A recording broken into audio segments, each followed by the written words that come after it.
Hello. My fiancée mocked me in front of her family, saying, "I'll forget you in a week. I've already found someone better." I simply took the ring back, and she completely lost it. My name is Ben, I am 31, and I work as a project estimator for a construction company in Leeds. My weeks are pretty structured: early starts, site visits, spreadsheets at night, and I am usually the person in my circle who plans first and reacts later. My fiancée is Emma, 29. We had been together a little over 3 years, engaged for 8 months, and we were in that stage where most people assumed the hard part was over because the venue shortlist was done and our parents had already met too many times. I am posting here because what happened last weekend was so abrupt and so bizarre that even now I keep replaying it to check whether I missed something obvious earlier. I do not think I did, but I also know people on here are good at spotting patterns once the shock wears off. From the outside, Emma was the kind of woman everyone described as confident and blunt. That sounds manageable when you first hear it. In practice, it meant she liked having an audience for every opinion she had, especially if she could get a laugh out of it. Early on, I thought it was nerves or just the way her family communicated, because they all interrupted each other, mocked each other, and called it honesty. I am not thin-skinned, and I do not need a partner to be sweet every second, but there is a difference between teasing and trying to establish a pecking order. Over the last 6 months, she got sharper. Not louder, just more deliberate. She started making little comments that only really worked if I stayed still and let them land. She would joke that I was dependable in the way people describe appliances. She once told her cousin that marrying me was the practical choice because at least I would not embarrass her financially. Another time, in front of friends, she said I had the face of a man who asks permission before buying socks. People laughed because she is quick and because I did not react. I told myself I was being mature. The reason I am writing this now is because I finally reacted, and the second I did, everything changed fast. Last Saturday, we drove to her parents' house for her mother's birthday lunch. Nothing unusual on the way there, other than Emma being glued to her phone and smiling at it in a way that felt private. When I asked who she was talking to, she turned the screen away and said work, even though it was a Saturday and she had taken the day off. I noticed it, filed it away, and kept driving. By the time dessert was on the table, I had a bad feeling I could not quite name, and then Emma decided to give it one. Dessert at Emma's parents' house was the usual situation. Too many people around a table that was slightly too small, and everyone speaking half a second louder than necessary. Her family treats conversation like a competitive sport. Whoever gets the biggest laugh wins the round. Her dad was pouring coffee. Her brother was arguing about football with their uncle. Emma was sitting beside me, scrolling on her phone again under the table like she had been doing most of the afternoon. At one point, her aunt asked the standard wedding question. She asked how the planning was going and whether we had finally chosen a venue. That should have been a normal answer. We had actually visited 2 places the previous weekend and narrowed it down. Instead, Emma leaned back in her chair with that expression she uses when she thinks she is about to say something clever. She waved her hand in my direction like she was introducing a product. She said the planning is mostly Ben. He loves spreadsheets. If weddings ran on Excel, he would already have 3 children scheduled. Everyone laughed. That part did not bother me. I am used to being the organized one. Then she kept going. She said, honestly, the only thing I really need to do is show up and make sure he does not panic if the napkin colors are wrong. Another round of laughs. I remember smiling politely because, again, none of that was new.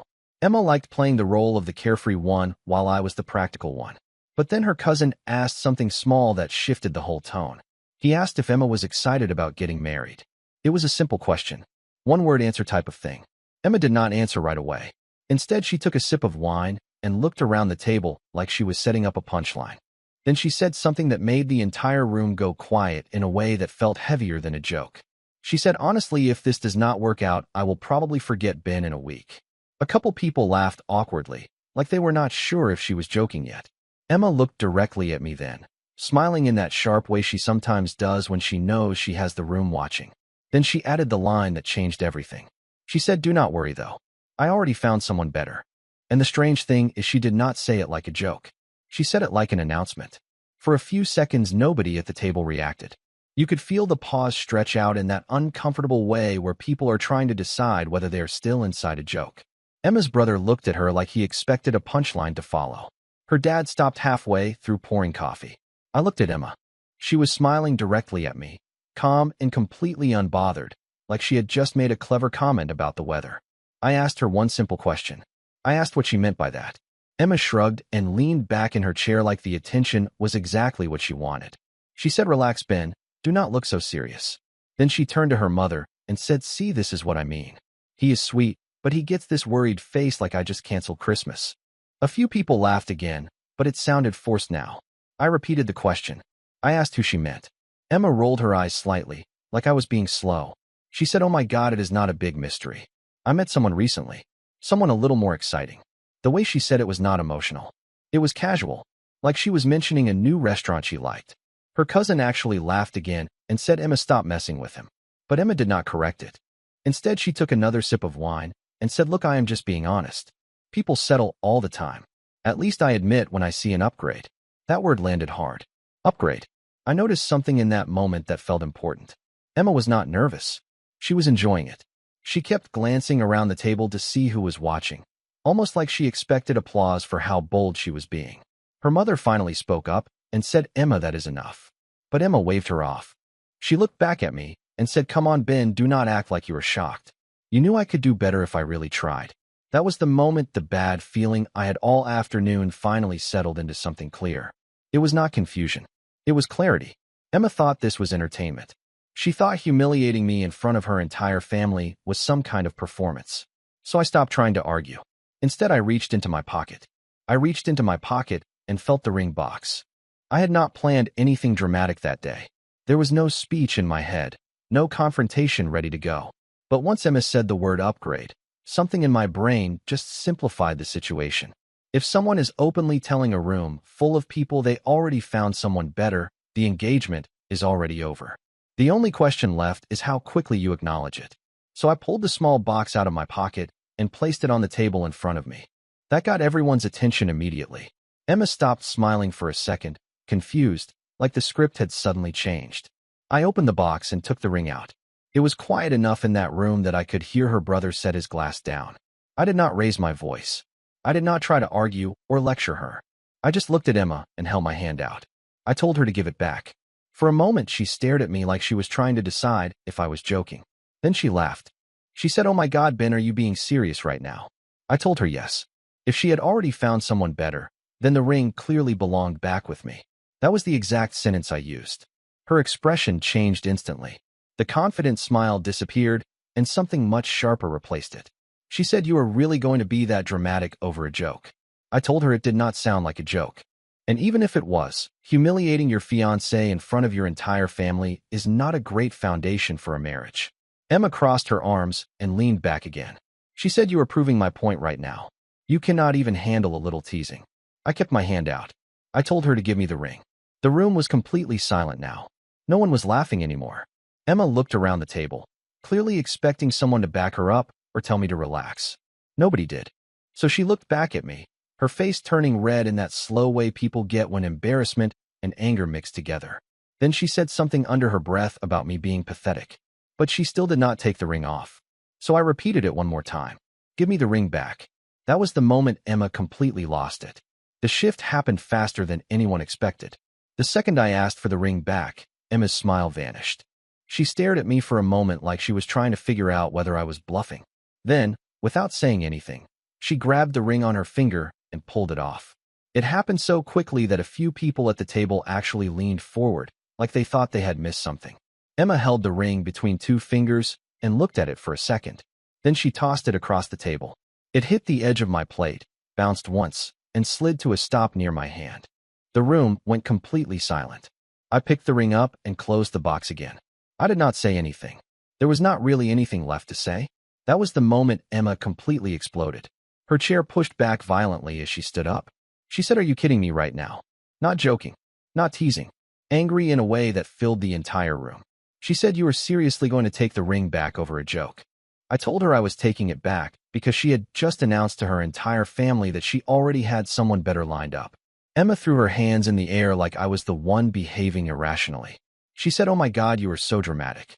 Her brother tried to step in and said, "Emma, maybe you should calm down." That only made her louder. She snapped at him to stay out of it. Then she pointed directly at me and said, "This is exactly why I get bored with you. Everything is so serious with you." I stayed seated. I put the ring box back into my pocket. I told her that if she wanted someone more exciting, she was now completely free to find him. Emma stared at me like she could not believe what was happening. You could see the moment the situation actually registered in her head. This was not a playful argument. The engagement was over. Her face turned red almost instantly. Then she said something that made the entire table shift uncomfortably in their seats. She said, "You do not get to dump me in front of my own family." And that was when the situation somehow got even more chaotic. The room stayed tense for another minute, but I did not see a reason to keep sitting there. Emma was still standing beside the table, arms crossed, waiting for someone to take her side or pressure me to back down. Nobody did. Her mother looked embarrassed. Her dad avoided eye contact with everyone. At that point, the situation was already clear to me. I stood up, picked up my jacket from the back of the chair, and said I was heading home. Emma immediately snapped back with something sarcastic about me storming off like a child, but I did not respond to it. There was nothing left to debate in that room. On the way out, I told her parents that I was sorry their birthday lunch turned into that situation. Her dad just nodded slowly. He looked tired more than anything. Emma followed me halfway into the hallway, still talking, still trying to reframe everything as if I was overreacting to some harmless joke. I did not stop walking. I left the house, got into my car, and drove back to our place. The drive itself was quiet. No dramatic phone calls. No messages from Emma yet. Just the strange feeling of everything in my life shifting very quickly into a simpler shape. When I got home, the first thing I did was sit down at the kitchen table and open my laptop. There is a practical side to engagements that people forget about until they fall apart. Deposits, reservations, contracts, guest lists. Since I had been the one organizing most of it, I already knew exactly where everything stood. So I started canceling the wedding. The venue was first. We had placed a deposit, but the contract still allowed cancellation within the month with a partial refund. That call took 5 minutes. Then the photographer. Then the catering company. Each call was short and calm. I did not go into personal details. I just said the event was no longer happening. By the time I finished the third cancellation, my phone finally started lighting up. Emma had noticed I was not playing along anymore. My phone kept buzzing on the table. Emma called 3 times in a row before switching to messages. "Answer your phone. You are acting insane right now. Pick up." I did not answer the calls. Instead, I sent one message back. I wrote that the wedding was canceled and the engagement was over. It was one sentence, and it was very clear. Her response came almost immediately. She wrote, "You do not get to decide that by yourself." I did not argue. There was nothing left to debate after what she said at the table. Instead, I stood up, walked into the bedroom, and pulled a suitcase out of the closet. Emma still had a lot of things in the apartment. Clothes in the dresser, shoes by the door, makeup on the bathroom counter. So I started packing her things. Not angrily, just methodically. I folded what was in the dresser first and placed it in the suitcase. Then I moved on to the closet. Dresses, jackets, shoes. Everything went into 2 large suitcases and a gym bag. While I was doing that, my phone kept lighting up. Emma sent another message asking what I thought I was doing. I answered honestly. I told her I was packing her things so she could pick them up. That message triggered a long response from her almost immediately. She said I was being dramatic and childish. She said people joke about their partners all the time and that I was blowing the situation out of proportion just to punish her. Then she called again. This time I answered. Emma did not even say hello. She immediately started talking fast, clearly angry. She said I needed to stop whatever stupid stunt I thought I was pulling and that we were going to talk when she got home. I told her the conversation had already happened. She laughed at that, but it sounded forced. Then she said something that made her position very clear. She said, "You are not ending a 3-year relationship because you got your feelings hurt at lunch." I looked around the bedroom at the half-packed bags. Then I told her calmly that the relationship ended when she announced she had already found someone better. There was a long pause on the phone. Then Emma said she was coming over. And judging by the tone in her voice, she was not planning on arriving calmly. Emma arrived about 20 minutes later. I heard her car pull into the parking lot before she even knocked. The knock itself was loud and impatient, the kind people use when they are already angry before the door opens. By that point, I had already packed everything. 2 suitcases and a gym bag were sitting by the door. When I opened it, Emma walked in immediately. Her face was flushed and tight with irritation. The first thing she said was, "What the hell is wrong with you?" I did not raise my voice. I stepped slightly aside and pointed toward the bags. I told her those were her things. Emma looked down at them and frowned like she could not process what she was seeing. She said, "You actually packed my stuff." I said yes. Then I told her clearly that the wedding was canceled and the relationship was over. I said she needed to take her things and leave. Emma stared at me for a few seconds like she expected me to soften or backtrack. When I did not, her expression shifted from disbelief to anger. She said, "You cannot just throw me out like this." I explained that the apartment lease was in my name and that after what happened earlier there was no reason for her to stay. For a moment, it looked like she wanted to argue again. Her mouth opened slightly, like she was about to start another speech about me overreacting. Then she noticed the ring box sitting on the small table near the door. She looked at it for a second. That seemed to make the situation real for her in a way the packed bags had not. Emma grabbed the handle of one suitcase and pulled it toward the door. The movement was rough and irritated, but she did not say anything else. She dragged the second suitcase behind her, then picked up the gym bag. At the door she paused and looked back at me. Her expression was furious, but she did not start another argument. She just shook her head once like she thought I had made the biggest mistake of my life. Then she walked out. I closed the door behind her and locked it. And that was the moment the apartment became completely quiet again. After Emma left, the apartment felt unusually quiet. Not peaceful exactly, just empty in a way that made it clear something had ended. I stood there for a few minutes after locking the door, mostly letting my mind settle.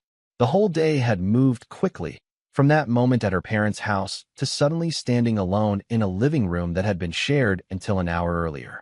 Then my phone buzzed. Emma. She had already sent 3 messages. The first one said, "You are making a huge mistake." The second one was longer. She said I had embarrassed her, that her family was still asking questions, and that she could not believe I had thrown away our relationship over what she kept calling a harmless joke. The third message was shorter. She wrote that I needed to calm down and apologize so we could fix this before it got worse. I read all 3 messages once. Then I put the phone back on the table. What struck me was that none of the messages included anything close to an apology. There was no acknowledgement of what she said at the table. No recognition that publicly announcing you had already found someone better might actually end an engagement. Instead, the entire tone was built around one idea, that I had overreacted. About 10 minutes later, she tried calling. I watched the phone ring until it stopped. Then it rang again and again. After the third call, I picked the phone up, opened the message thread, and read through everything one more time just to make sure I was not missing anything important. I was not. Emma was still treating the situation like a temporary argument that I would eventually cool down from. So I made the decision that made the most sense. I blocked her number. Then I blocked her on every other app we used to talk. Messaging, social media, everything. Not out of anger. Just because the relationship was already finished and there was no practical reason to keep the line open for more arguments. Once that was done, I set the phone back on the table. For the first time that entire day, it stopped buzzing. The next morning felt strange, but not chaotic. I woke up earlier than usual out of habit and made coffee. The apartment was quiet in a way it had not been for a long time. Emma was usually up late scrolling through her phone or watching something in the living room. That background noise was gone. My phone stayed silent. Blocking her meant the messages stopped immediately, which honestly made the whole situation easier to think through without constant interruptions. I spent the morning doing a few practical things. First, I emailed the remaining vendor we had for the wedding invitations and canceled that order as well. Then I checked the shared planning document we had been using and archived it. There was no reason to keep revisiting it. Later that afternoon, I got a message from Emma's brother. He wrote that things at their parents' house had been awkward after I left. Apparently, Emma had told everyone I completely overreacted and ruined the lunch over a harmless joke. But according to him, most of the family did not see it that way. He said the moment Emma told everyone she had already found someone better, the room knew the engagement was basically finished whether she meant it seriously or not. He was not trying to defend her. He just said he thought I should know that not everyone there thought I was the villain. I thanked him for telling me and wished him well. That was the entire conversation. Since then, I have not spoken to Emma again. No follow-up arguments. No attempts to meet and talk things through. Nothing. And honestly, that feels like the cleanest outcome possible. The strange part is that the moment everything actually ended was not when she walked out of the apartment. It was earlier. It was that moment at the table when she smiled and told everyone she had already found someone better. Once someone says that out loud in front of an entire room, there is really not much left to salvage. Bye-bye.